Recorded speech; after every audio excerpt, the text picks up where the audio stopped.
Hi all, welcome to Ada 24/7.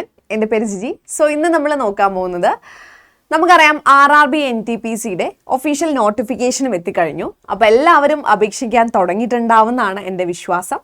അപ്പോൾ നമുക്ക് last date ഉണ്ടെങ്കിൽ പോലും എത്രയും പെട്ടെന്ന് അപേക്ഷിക്കുക എന്നുള്ളത് നമ്മുടെ കർത്തവ്യമാണ്. കാരണം എന്തെങ്കിലും ഒരു കാരണവശാൽ സൈറ്റ് ഹാങ് ആവാതിരിക്കാൻ വേണ്ടിയിട്ട് അവസാനത്തിലേക്ക് പോകുമ്പോൾ നമ്മൾ ശ്രദ്ധിക്കേണ്ടതുണ്ടല്ലോ. അതുകൊണ്ടാണ്. അപ്പോൾ ഇന്ന് പ്രധാനമായിട്ട് നമ്മൾ നോക്കാൻ പോകുന്നത് +2 ലെവലിലുള്ള അണ്ടർ ഗ്രാജുവേറ്റ് ലെവലിലുള്ള ഒരു പോസ്റ്റ് ഏതൊക്കെ പോസ്റ്റുകളിലേക്കാണ് ഇപ്രാവശ്യം RRB വിളിച്ചിരിക്കുന്നതെന്നാണ്. അപ്പോൾ അതിൻ്റെ ഡീറ്റെയിൽസ് ആണ് നമ്മൾ നോക്കാൻ പോകുന്നത് കേട്ടോ. അപ്പോൾ ആദ്യം നമ്മൾ നോക്കുവാണെങ്കിൽ ഇതിൻ്റെ അപ്ലിക്കേഷൻ എപ്പോൾ മുതലാണ് സ്റ്റാർട്ട് ചെയ്യുന്നത്? സെപ്റ്റംബർ 21 മുതൽ ഒക്ടോബർ 20 വരെയാണ് അപ്ലിക്കേഷൻ ടൈം വരുന്നത്. എങ്ങനെയായിരുന്നു? സെപ്റ്റംബർ 21 മുതൽ അപേക്ഷിച്ച് തുടങ്ങാം. അതായത് നിങ്ങൾക്ക് ഇന്നലെ മുതൽ അപേക്ഷിച്ച് തുടങ്ങാൻ പറ്റും. അപ്പോൾ ഇന്നും അപേക്ഷിക്കുക. അതുപോലെ തന്നെ 20 അടുത്ത മാസം 20 വരെയുണ്ട് സമയം. ഒരു മാസമാണ് നിങ്ങൾക്ക് സമയം തന്നിരിക്കുന്നത്. ഈ ഒരു മാസത്തിനുള്ളിൽ നിങ്ങൾക്ക് ഒരു +2 ക്വാളിഫിക്കേഷൻ ഉണ്ടെങ്കിൽ എന്തായിരുന്നു, ഉറപ്പായിട്ടും നിങ്ങൾക്ക് അപേക്ഷിക്കാവുന്നതാണ്.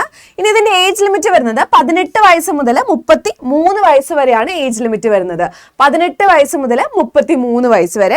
ഓഫ് കോഴ്സ് ഇവിടെ എന്തായിരുന്നു, ഏജ് റിലാക്സേഷൻ ഉണ്ട് അല്ലെ. ഏജ് റിലാക്സേഷൻ ഉണ്ട് OBCക്കും STക്കും SCക്കും അതുപോലെ തന്നെ PW. അങ്ങനെ കൃത്യമായിട്ട് എന്തായിരുന്നു ഏജ് റിലാക്സേഷൻ എല്ലാ ഗവൺമെന്റ് എക്സാമിനും ഉള്ളതുപോലെ തന്നെ RRB NTPCക്കും ഉണ്ട്.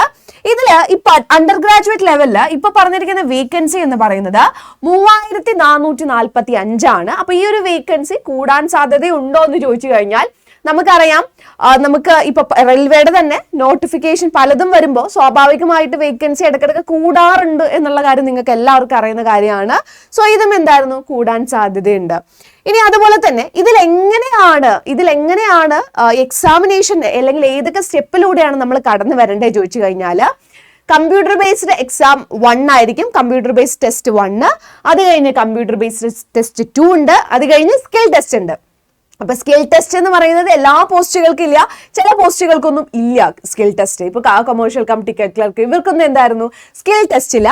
ബാക്കിയുള്ളവർക്ക് ചില പോസ്റ്റുകൾക്ക് സ്കിൽ ടെസ്റ്റും ചില പോസ്റ്റുകൾക്ക് എന്തായിരുന്നു CBT 1ഉം 2ഉം കഴിഞ്ഞതിന് ശേഷം പിന്നീട് എന്തായിരുന്നു ഡോക്യുമെന്റ് വെരിഫിക്കേഷനും മെഡിക്കൽ ടെസ്റ്റിലേക്ക് ഡയറക്റ്റ് ആയിട്ട് പോവാം.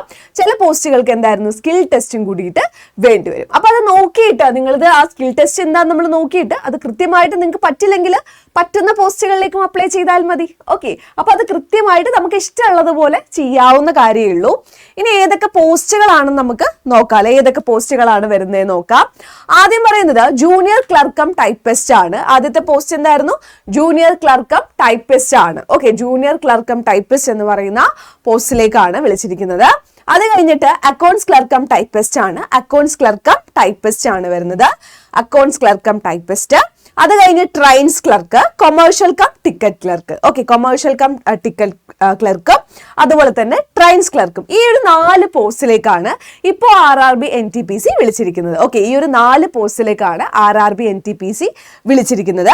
അപ്പൊ തീർച്ചയായും എന്തായിരുന്നു, ഈ അണ്ടർ ഗ്രാജുവേറ്റ് ലെവലിലുള്ള ഈ ഒരു പോസ്റ്റ് എന്ന് പറയുമ്പോൾ കൂടുതലായിട്ട് നമുക്ക് എന്തായിരുന്നു ഈ ഓഫീസ് വർക്ക് ആണ് കൂടുതലായിട്ട് നമുക്ക് ഉള്ളത്. അതുകൊണ്ട് തന്നെ നമുക്ക് തീർച്ചയായും ഒത്തിരി കുറച്ചുകൂടി സമാധാനത്തോടെ ഇരുന്ന് ചെയ്യാൻ, വർക്ക് ലോഡ് എന്ന് പറയുമ്പോൾ നമ്മുടെ ഡ്യൂട്ടി നമ്മൾ ചെയ്തിട്ട് പോയി കഴിഞ്ഞു വെച്ചാൽ പിന്നെ വേറൊരു കാര്യമില്ല. നമ്മുടെ ഡ്യൂട്ടി നമ്മൾ ചെയ്യുന്നു എന്നതിലുപരി ഒരുപാട് സ്ട്രെസ്ഡ് ആയിട്ട് വർക്ക് ചെയ്യുന്നു. അപ്പം പല പോസ്റ്റുകളിലും നമ്മൾ നോക്കിക്കഴിഞ്ഞാൽ സ്ട്രെസ് ഉണ്ട് എന്നൊക്കെ നമ്മൾ കേൾക്കുമായിരിക്കും. പക്ഷെ ഇങ്ങനെയുള്ള പോസ്റ്റുകളിൽ എന്തായിരുന്നു സ്ട്രെസ് കമ്പാരിറ്റീവ്ലി കുറവായിരിക്കും.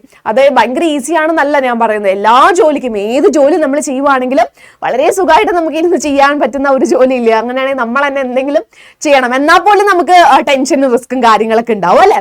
അപ്പൊ ഇവിടെ നമ്മൾ നോക്കുവാണെങ്കിൽ എന്തായിരുന്നു, കൃത്യമായിട്ട് മനസ്സിലാക്കുക, നമ്മൾ നമ്മുടെ മാക്സിമം കൊടുക്കുവാണെങ്കിൽ അടിപൊളിയായിട്ട് സ്ട്രെസ് ഫ്രീ ആയിട്ട് ചെയ്യാൻ പറ്റുന്ന ജോലികളാണ് അണ്ടർ ഗ്രാജുവേറ്റ് ലെവലിൽ നമുക്ക് കാണാൻ സാധിക്കുന്നത്. ഓക്കെ, ഇനി RRB NTPCയുടെ ഒരു കോഴ്സിന് നിങ്ങൾക്ക് ജോയിൻ ചെയ്യാൻ താല്പര്യം ഉണ്ടെങ്കിൽ നമ്മുടെ കൂടെ നിങ്ങൾക്കും കൂടാം കേട്ടോ. ഒക്ടോബർ 1 നമ്മുടെ RRB NTPCയുടെ പുതിയ ബാച്ച് വരികയാണ്. ഈ ബാച്ചിലേക്ക് എല്ലാവർക്കും സ്വാഗതം. അപ്പൊ നമ്മുടെ ബാച്ചിന്റെ പ്രത്യേകത എന്താണ് ചോദിച്ചു കഴിഞ്ഞാൽ, നമ്മൾക്ക് ലൈവ് ക്ലാസ്സുകളായിരിക്കും ഉണ്ടാവുക. ഇനിയിപ്പോ ലൈവ് കാണാൻ സാധിക്കുന്നില്ല എന്ന് വിചാരിച്ചു, ഒരു കുഴപ്പമില്ല. അവിടെ എന്തായിരുന്നു റെക്കോർഡ് സെഷൻ അവിടെ അവൈലബിൾ ആണ്. ഓക്കെ, റെക്കോർഡ് സെഷൻ അവിടെ അവൈലബിൾ ആണ്. നിങ്ങൾക്ക് റെക്കോർഡ് സെഷൻ കിട്ടും. ഇനിയിപ്പോ സ്റ്റഡി മെറ്റീരിയൽസിന് തപ്പിപ്പോണ്ട പോകേണ്ട കാര്യമില്ല. സ്റ്റഡി മെറ്റീരിയൽസ് എന്ന് പറയുന്നത് നമ്മുടെ ടീച്ചേഴ്സ് നിങ്ങൾക്ക് കൃത്യമായിട്ട് ക്ലാസ് എടുക്കുന്ന ആ ഒരു PDF തരും. അത് കൂടാതെ തന്നെ 48 നമുക്ക് ഇ ബുക്ക് ലഭിക്കുന്നുണ്ട്. 48 ഇ ബുക്സ് ഡിഫറെന്റ് ടോപ്പിക്സിൽ 48 ഇ ബുക്സ് നിങ്ങൾക്ക് ലഭിക്കുന്നതാണ് കേട്ടോ. 48 എണ്ണം ലഭിക്കും, അത് ഡിഫറെന്റ് ടോപ്പിക്സിൽ. കൂടാതെ ടെസ്റ്റ് സീരീസും എന്തായിരുന്നു നമ്മുടെ ഈ ഒരു കോഴ്സിന്റെ ഭാഗമായിട്ട് തന്നെ നിങ്ങൾക്ക് പ്രൊവൈഡ് ചെയ്യുന്നതാണ്. അപ്പൊ ഈ ഒരു കോഴ്സ് പർച്ചേസ് ചെയ്യുമ്പോൾ നിങ്ങൾ ഉപയോഗിക്കേണ്ട കൂപ്പൺ കോഡ് എന്തിനാന്ന് ചോദിച്ചു കഴിഞ്ഞാൽ ഡിസ്കൗണ്ടിന് വേണ്ടിയിട്ടാണ് കൂപ്പൺ കോഡ് ഉപയോഗിക്കുക കേട്ടോ. നിങ്ങൾ ഉപയോഗിക്കേണ്ട കൂപ്പൺ കോഡ് Y681 ആണ്. Y681 എന്ന കൂപ്പൺ കോഡ് ഉപയോഗിച്ചിട്ട് വേണം നിങ്ങൾ പർച്ചേസ് ചെയ്യാൻ വേണ്ടിയിട്ട് കേട്ടോ. അപ്പോൾ ഇവിടെ നമ്മൾ നോക്കുവാണെങ്കിൽ എങ്ങനെയാണ് പർച്ചേസ് ചെയ്യുക? നമ്മുടെ ആപ്പ് ഡിസ്ക്രിപ്ഷനിലുണ്ട്, അതിന്റെ ലിങ്ക് അതെടുക്കുക, ഇൻസ്റ്റാൾ ചെയ്യുക. അതിനുശേഷം ഓപ്പൺ ചെയ്യുമ്പോൾ സെലക്ട് യുവർ കാറ്റഗറി എന്ന് ചോദിക്കുക. ആദ്യം അതിൽ സ്റ്റേറ്റ് എക്സാം സെലക്ട് ചെയ്യുക. സെലക്ട് യുവർ എക്സാമിൽ കേരള സെലക്ട് ചെയ്യുക. ലോഗിൻ ചെയ്ത് കണ്ടിന്യൂ ചെയ്യുക. അത് കഴിഞ്ഞ് ഏറ്റവും താഴെ എന്തായിരുന്നു സ്റ്റോർ എന്ന് പറയുന്ന ഒരു ഓപ്ഷൻ ഉണ്ടാവും. സ്റ്റോർ എന്ന് പറയുന്ന ഒരു ഓപ്ഷൻ ഉണ്ട്. ആ ഒരു സ്റ്റോറിൽ നിങ്ങൾ ക്ലിക്ക് ചെയ്യുക. സ്റ്റോറിൽ ക്ലിക്ക് ചെയ്തതിന് ശേഷം എന്താണ്, സ്റ്റോറിൽ ക്ലിക്ക് ചെയ്തതിന് ശേഷം ഇങ്ങനെ ഒരു ഓപ്ഷൻ കാണും. ഇതിൽ കേരള റെയിൽവേ എന്ന് പറയുന്നതിൽ ക്ലിക്ക് ചെയ്യുക. ക്ലിക്ക് ചെയ്തതിന് ശേഷം RRB NTPC CBT 1-നും 2-നും കൂടിയിട്ടാണ് നമുക്ക് ബാച്ച് വരുന്നത് കേട്ടോ. അപ്പൊ നിങ്ങൾക്ക് യാതൊരു കുഴപ്പമില്ല, ഇവിടെ ജോയിൻ ചെയ്യുവാണെങ്കിൽ 1-ഉം 2-ഉം സെറ്റ് ആണ് കേട്ടോ. അപ്പൊ ഇതിൽ നമ്മൾ തരുന്ന കാര്യങ്ങൾ എന്താണെന്ന് കൃത്യമായിട്ട് ഇവിടെ എന്തായിരുന്നു കൊടുക്കുന്നുണ്ട്. എന്തായിരുന്നു ഇവിടെ 200 മണിക്കൂർ ലൈവ് ക്ലാസ്സുകളാണ് കൊടുക്കുന്നത്. ലൈവ് കാണാൻ സാധിക്കാത്തവർക്ക് റെക്കോർഡ് സെഷൻ ഉണ്ട്. 30 ടെസ്റ്റ് സീരീസ് നമുക്കുണ്ട്. അതുപോലെ തന്നെ 48 ഇ ബുക്കും നിങ്ങൾക്ക് അവൈലബിൾ ആണ് ഈ ഒരു കോഴ്സ് പർച്ചേസ് ചെയ്യുന്നതിലൂടെ. അപ്പൊ ഇത് 1-നും 2-നും ഇ ബുക്കിനും എല്ലാം കൂടി നമ്മൾ ചാർജ് ചെയ്യുന്ന പ്രൈസ് എത്രയാണെന്ന് നമുക്ക് നോക്കാം. അതിന് ബൈ നൗ കൊടുക്കുക. മോളിലൊരു കൂപ്പൺ കോഡ് ഉണ്ട്, അതൊന്ന് റിമൂവ് ചെയ്യണം. എന്നിട്ട് Y681 എന്ന കൂപ്പൺ കോഡ് കൊടുക്കണം. എന്തിനാണ്? ഡിസ്കൗണ്ട് കൂടുതൽ കിട്ടാനാണ്. Y681 എന്ന കൂപ്പൺ കോഡ് കൊടുത്ത് അപ്ലൈ ചെയ്യാൻ മറക്കരുത് കേട്ടോ. അപ്ലൈ ചെയ്യുക. അപ്പൊ 2929 രൂപയ്ക്ക് നിങ്ങൾക്ക് പർച്ചേസ് ചെയ്യാൻ സാധിക്കുന്നതാണ്. 2929 രൂപയ്ക്ക് നിങ്ങൾക്ക് ഈ ഒരു കോഴ്സ് പർച്ചേസ് ചെയ്യാം. അപ്പൊ ഇത്രയാണ് പ്രധാനമായിട്ടും ഇന്ന് പറയാനുള്ളത്. വീണ്ടും അടുത്തൊരു സെഷനിൽ നമുക്ക് കാണാം. എല്ലാവർക്കും ഓൾ ദി ബെസ്റ്റ്. എന്തെങ്കിലും ഡൗട്ടോ കാര്യങ്ങളുണ്ടെങ്കിൽ താഴെ കമന്റ് ചെയ്യാം കേട്ടോ. ബൈ.